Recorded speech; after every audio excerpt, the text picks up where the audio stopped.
para maingatan ko yung alay.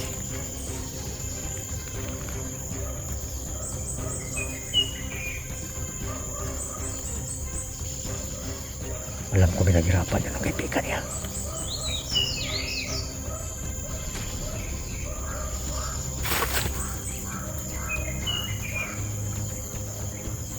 Ang mga demon, yung iba nagpanggap na uwak.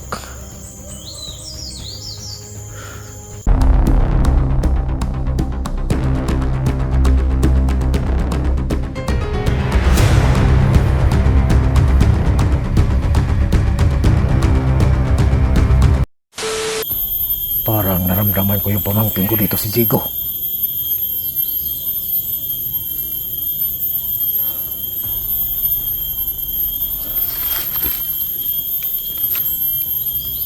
Baka mag-aalay din siya. Pero dapat ingatan niyang alay niya. Dahil maraming mga demonyong nagkalat dito. Huwag kang mag-alala, Badan. Kailangan natin ng timing.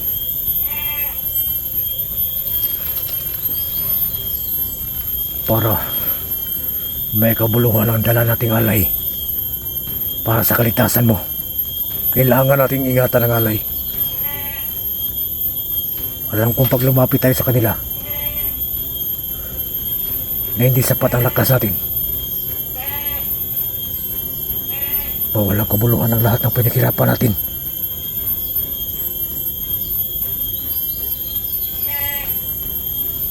Wala na tayong ibang daanan, kundi dito lang.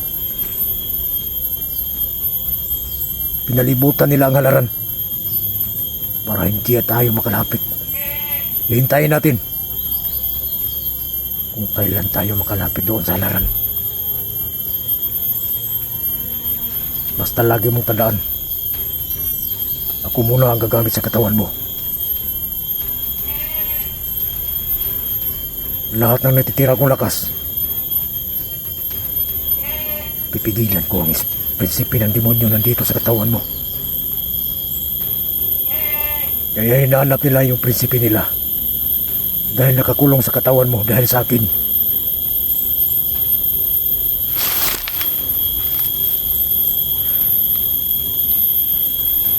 Maghintay lang tayo. Ang ingay ng kambing na yan. Mabulabog tayo pag gamitin. Pag ganun yung ingay niya.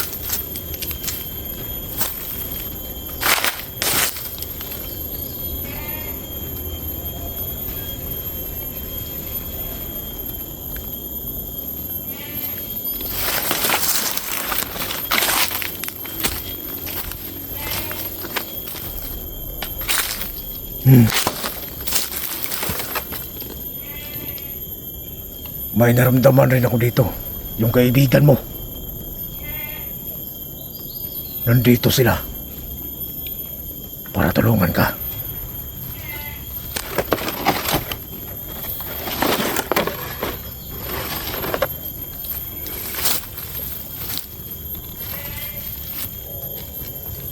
Hintayin mo na natin lumayo sila.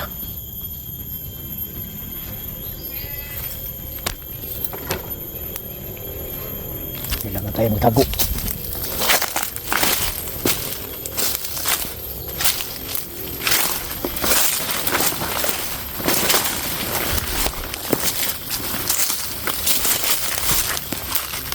Dito muna tayo.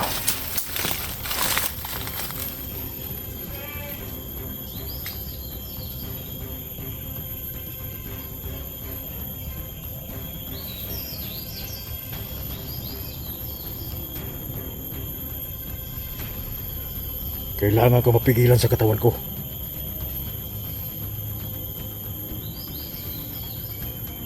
Dahil pag ikaw may makalabas, ikaw ang mangunguna ng mga demonyo.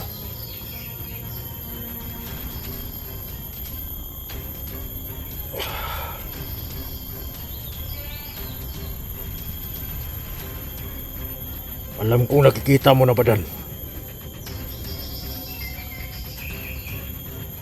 Ang video na save sa silp. Ang video Nasave dyan. Sa cellphone mo. Isa sa mga kaibigan mo. Ang nasagupa mo.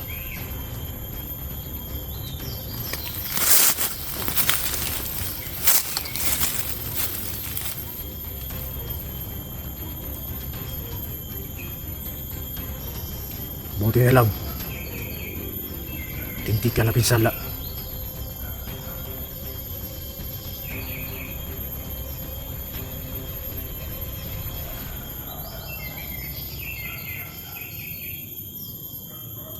Pero mas lalo pang kawawa sila. Yung mga kaibigan mo. Umasagupa nila yung prinsipe ng demonyo na nandyan sa katawan mo. Pag yun ang nasagupa nila, malagay sila sa peligro.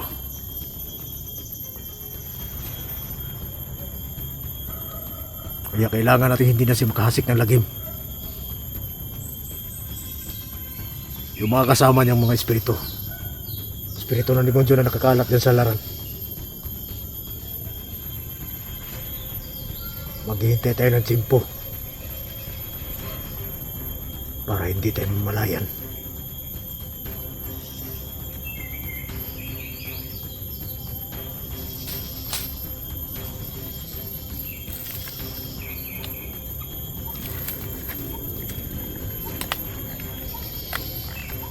Hanggat maaari, dito lang muna tayo.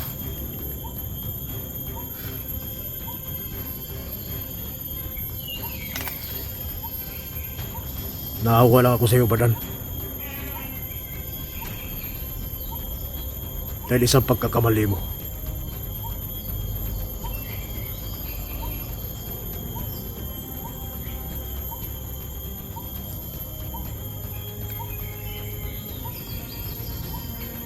Muntik mo lang masagasaan ang mga kasama mo.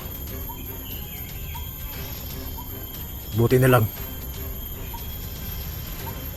Ang nasagupa nila hindi ang prinsipe ng kadiliman. Isa sa mga espiritu niya na hindi gaano kalakas.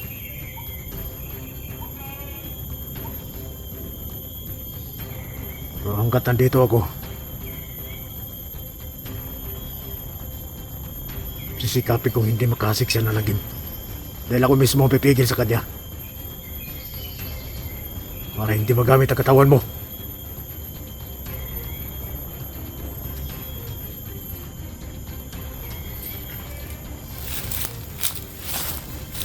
Maghintay lang tayo dito.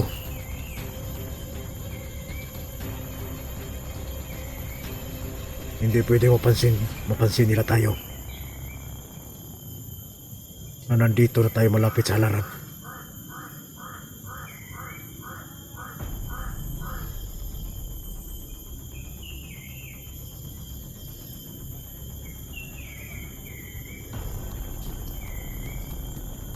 May dalawang espiritu. Papunta doon sa may alay. Buti na lang yung kambing hindi na nagingay.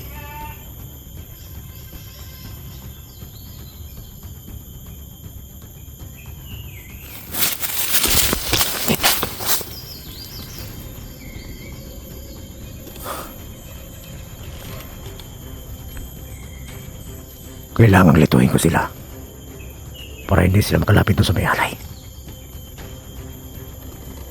Kailangan ko ingatan yung alay.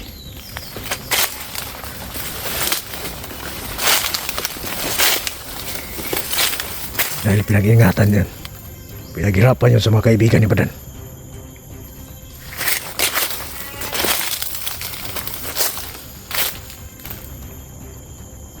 Yung mga espiritu, kahit parang hangin lang sila, malinaw pa. Malinaw pa sa tanghaling tapat. Makikita ko sila.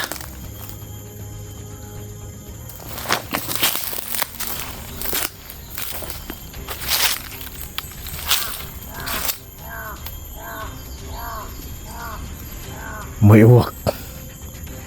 Malapit sa kambing.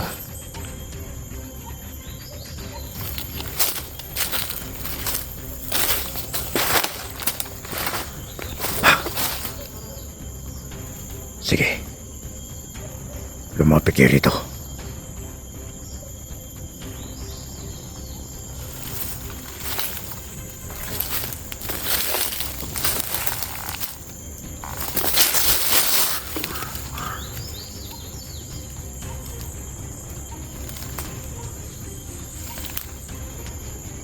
May mga espiritu.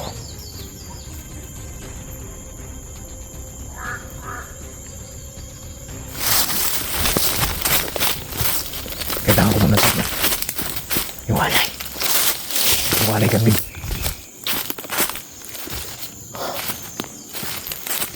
Akala ko na wala.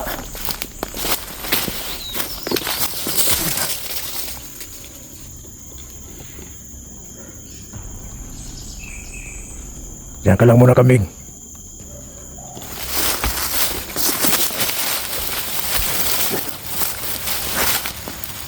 Ano ba ang klase? Yung katawan ni Badan. Hindi na gaano malakas.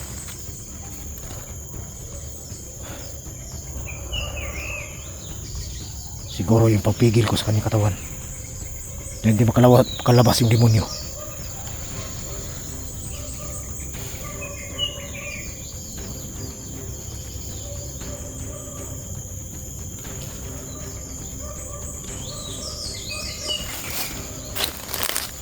Kailangan nga, hindi ako masyadong lumayo sa kambing para maingatan ko yung alay.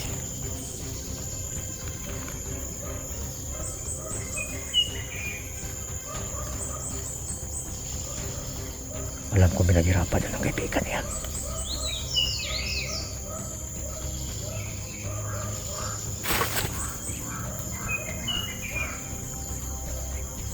Ang mga demon, yung iba nagpanggap na uwak.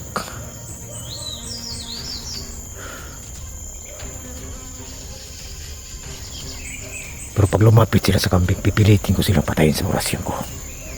Yung orasyon ko lang. Pero pag gagawin ko yan, mas lalo akong mahirapan sa pagpigil ng demonyo dito sa katawan ko. Kailangan ko ingatan ko yung natitira kong lakas.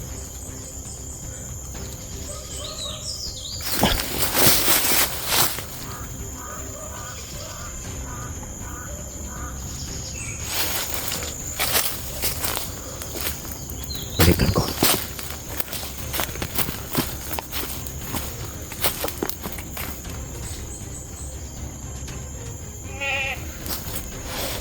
Dapat hindi ka mag-ingay, kambing.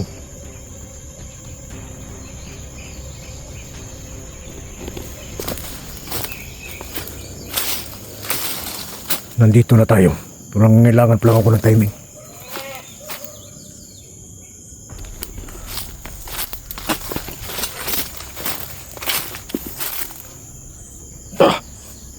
Huwag kang lumabas.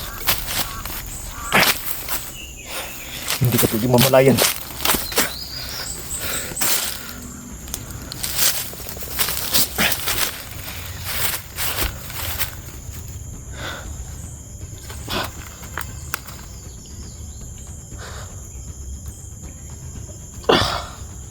Kang lumabas, demonyo.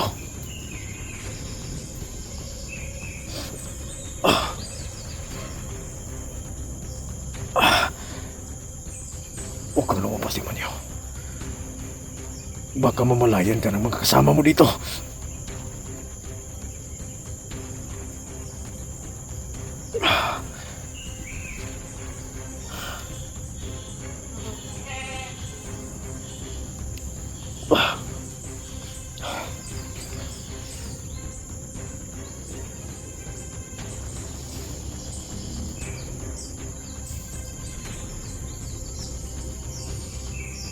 Nagparamdamang malakmas ang demonyo sa katawan ni Badan. Kaya parang nasigawan yung mga uwak.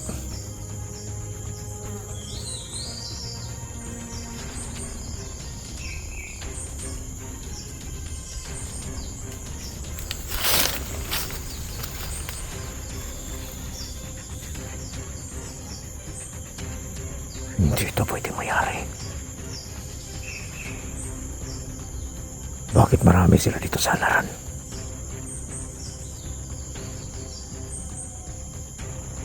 Kahit hindi sila makita ng kamera. Pero sa paningin ko, malinaw pa sila sa tanghaling tapat.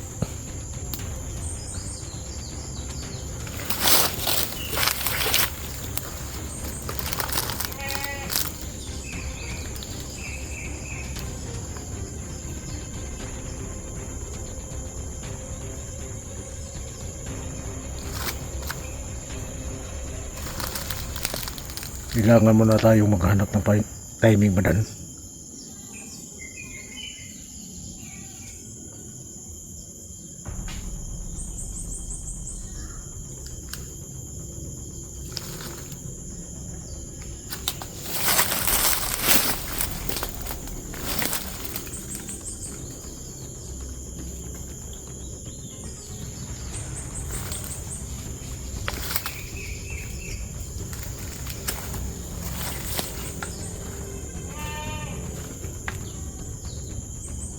Ang ingay ng kambing na to.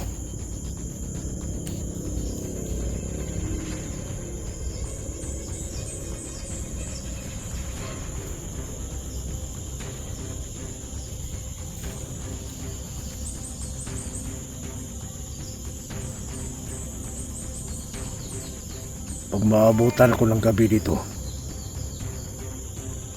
kahit na, basta mawala yung mga demonyo yung nagkalat sa malapit sa laran. Kahit abutan tayo ng gabi dito, Madan.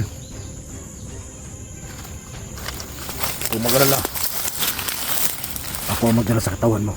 Hindi ka muna lalabas.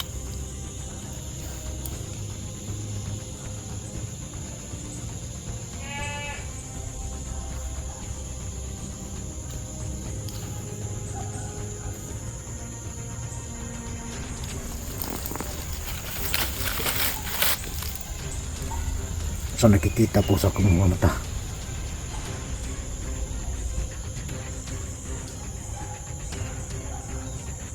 may kakambal ka na. Parang ikaw, para mas lalong madali ang mga kasama mo. Sana maging alerto sila. Dahil hindi maganda ang nakikita ko. Ginaya ang katayuan mo, Madan.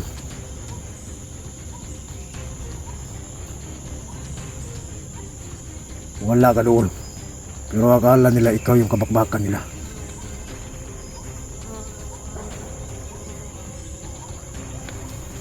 May putok sa unahan.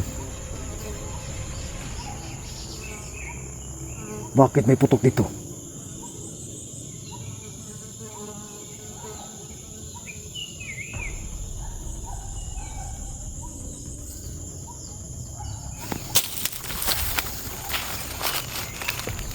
Hindi pwedeng lumapit yung mga nagpuputok rito. Baka mabulabog itong mga espiritu dito na nakabang sa daanan.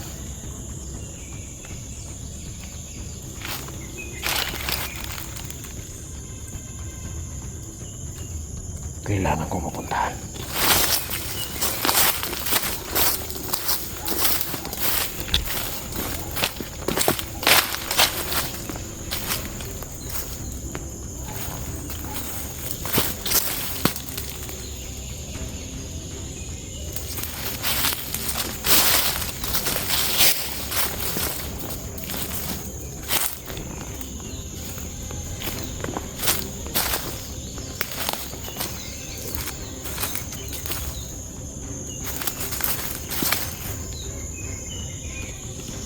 Sino may yung nagpuputok doon? Kailangan hindi sila makalapit dito para hindi mabulabog ang mga demonyo. Mga demonyong espiritu.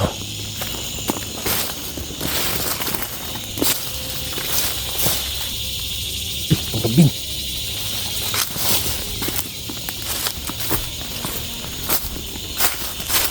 Oh, akala ko. Akala ko, kambing, na wala ka. Huwag kang lumayo dyan. Dyan ka lang.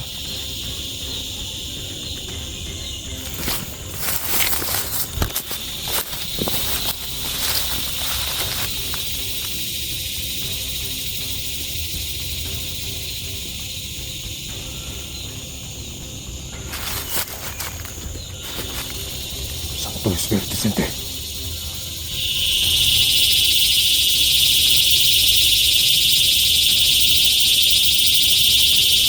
Kailangan kong ipunin lahat ng orasyon ko dito sa kamay ko. Para kung gumalaw man tong demonyo na to sa katawan ni Badan, dali ko sa pigilan.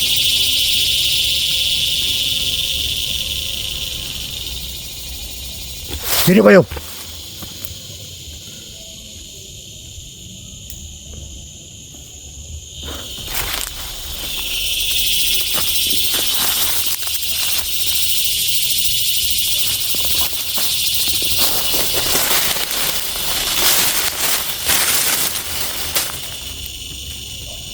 Sino kayo? Ayaw yung nagpaputok.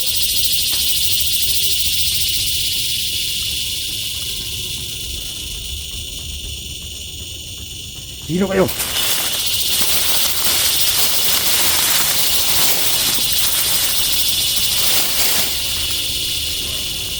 Ikaw ba kaibigan ni Badan?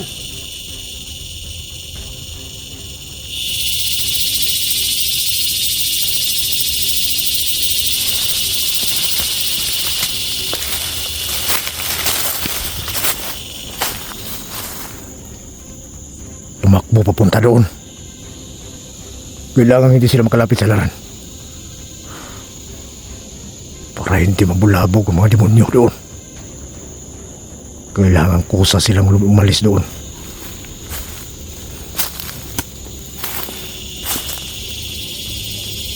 Para makaritual ako.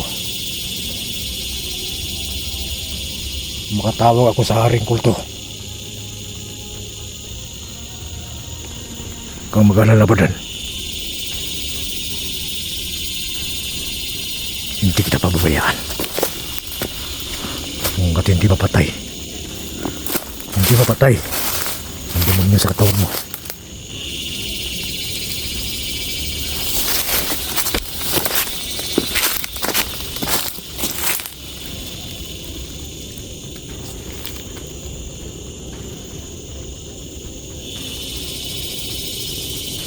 Hindi talaga pwede.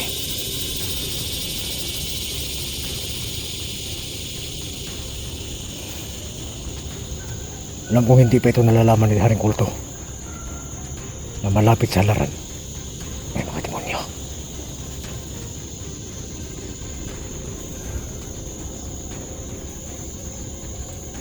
Kailangan doon lang ako sa malapit sa kambing.